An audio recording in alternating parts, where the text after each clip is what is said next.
मेरे प्यारे दोस्तों, आप सभी का स्वागत है आपके अपने चैनल सतीश स्टडी पॉइंट पर। तो हमने नंबर सिस्टम में जो पोर्शन चल रहा था बार वाले क्वेश्चन का, वो हमने फिनिश कर दिया है। आज हम नंबर सिस्टम में एक और नए टॉपिक की ओर बढ़ रहे हैं। तो चलिए शुरू करते हैं बिना किसी देरी के। तो आज हम पढ़ेंगे नंबर। इसमें लोगों को बहुत प्रॉब्लम क्रिएट होती है, बार बार भूल जाते हैं या सही तरीके से उनको समझ में नहीं आता है। तो बिल्कुल डिटेल से, बिल्कुल जीरो से समझाएंगे आपको। तो देखो, नंबर यानी कि संख्याएं जो हम पढ़ते हैं जनरली 1, 2, -1, -2, 0, रूट में भी पढ़ते हैं, पॉइंट में पढ़ते हैं। तो ये हमारे नंबर होते हैं, ठीक है। तो नंबर हमारे 3 प्रकार के होते हैं, जिसमें पहला नंबर है वास्तविक संख्या, रियल नंबर, ठीक है। इंग्लिश में ज़्यादा वर्ड यूज नहीं करूँगा मैं, हिंदी में ही बोलूँगा। तो हम पढ़ रहे हैं वास्तविक संख्याएं। देखो, वास्तविक संख्या होती क्या है? वास्तविक संख्या जो आप जनरली मैथ में यूज कर रहे हो, आप अपने तरीके से सोचो, आप इनमें से कौन कौन सी संख्याएं यूज करते हो। ये मैंने आपके सामने संख्याएं लिख दी हैं, 1, 2, -1, -2, 0, √3, √-3। वास्तविक संख्या जो आप जनरली यूज करते हो, ये सब यूज करते हो आप, ये नहीं करते हो आप। रूट में -3 पॉसिबल है, नहीं है, एक काल्पनिक संख्या है, ठीक है। पॉइंट में आप सभी संख्या यूज करते हो, मतलब जो संख्याएं आप यूज करते हो वो आपकी वास्तविक संख्याएं होती हैं। काल्पनिक संख्याएं क्या होती हैं? काल्पनिक संख्याएं जो आप यूज नहीं करते हो। रूट में -3 है, आप कभी यूज नहीं करते हो, ना ही ये पॉसिबल है। तो ये होती हैं काल्पनिक संख्याएं, ठीक है। और जैसे एक रहती है हमारी कॉम्प्लेक्स नंबर, यानी कि सम्मिश्र संख्याएं। इन दोनों को मिक्स करके लिख दिया जाए तो ये हमारी हो जाती हैं सम्मिश्र संख्याएं। तो हमारा टॉपिक इन दोनों से लेना देना है नहीं है, हमारा टॉपिक है वास्तविक संख्याएं। तो इनके बारे में हम पढ़ेंगे। तो मेरे दोस्तों, वास्तविक संख्याएं हमको पढ़ना है। अब वास्तविक संख्याएं 2 तरह की होती हैं, एक होती है परिमेय संख्या, एक होती है अपरिमेय संख्याएं। तो संख्याएं आपको बता दी थी वास्तविक संख्याओं में कौन कौन सी आएंगी। ये दोनों संख्याएं मिलकर बनाएंगी वास्तविक संख्याएं।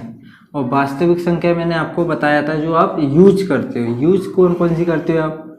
1, 2, 3, ठीक है। माइनस में कर लेते हो आप यूज, रूट में कर लेते हो आप, ठीक है, और पॉइंट में यूज कर लेते हो आप। ये सभी संख्याएं होती हैं परिमेय संख्या, अपरिमेय संख्या, दोनों मिक्स हैं इसमें, ठीक है। तो इनको अलग अलग कैसे डिफाइन करेंगे, ये देखो।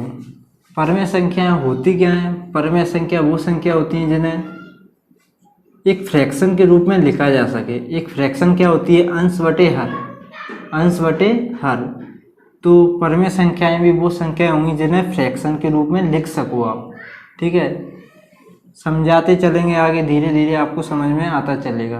आप सोचो कि जितना समझा रहे एकदम समझ में आ जाए, ऐसा नहीं होता है मेरे भाइयों।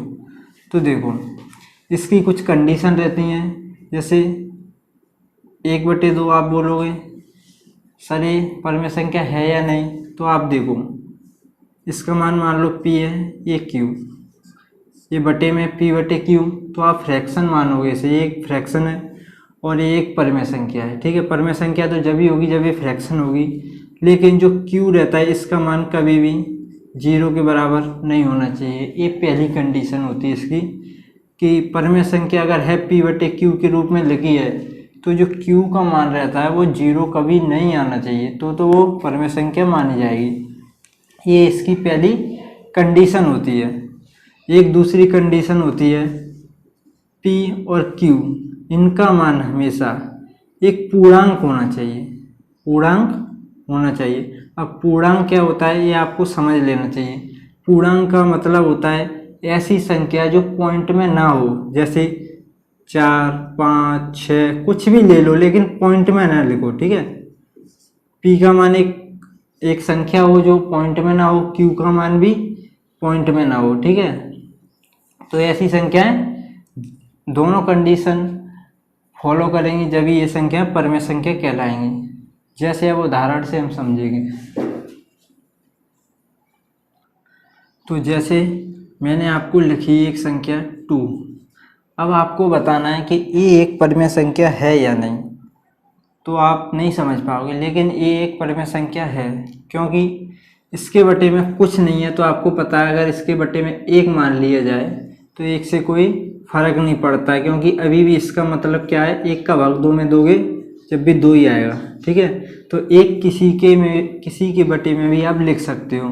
तो ये हो गया p का मान, ये हो गया q का मान। और q का मान और परिमेय संख्या होने के लिए 2 कंडीशन आपको देखना है कि पहली q का मान 0 तो नहीं है, जो कि पहला कंडीशन फिल करता है कि q का मान ये 0 नहीं है। दूसरी कंडीशन क्या होती है कि p और q का मान एक पूर्णांक होना चाहिए, मतलब ये पॉइंटों में नहीं होना चाहिए। तो देखो ये पॉइंट में नहीं है, ये भी पॉइंट में नहीं है, तो दोनों कंडीशन हमारी फॉलो हो रही हैं, तो मतलब ये एक परिमेय संख्या है। जैसे एक और संख्या लिखी आपके सामने लिखी 1.5, ये परिमेय संख्या है या नहीं।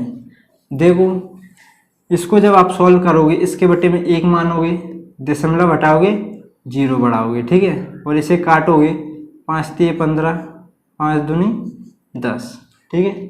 ये हो गया p का मान, ये हो गया q का मान। q का मान 0 नहीं है और p और q दोनों संख्याएं पूर्णांक है, मतलब ये दशमलव में है नहीं।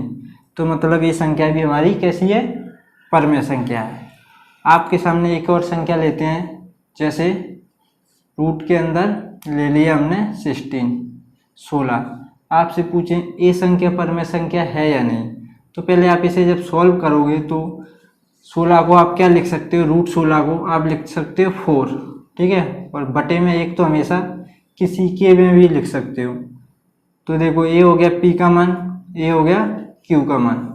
q का मान 0 नहीं है और दोनों संख्याएं दशमलव में नहीं है, तो ये संख्या भी हमारी कैसी है, परिमेय संख्या है। तो आज के लिए इतना। अपरिमेय संख्या के बारे में चर्चा हम कल करेंगे। मिलते हैं नेक्स्ट वीडियो में। Thank you.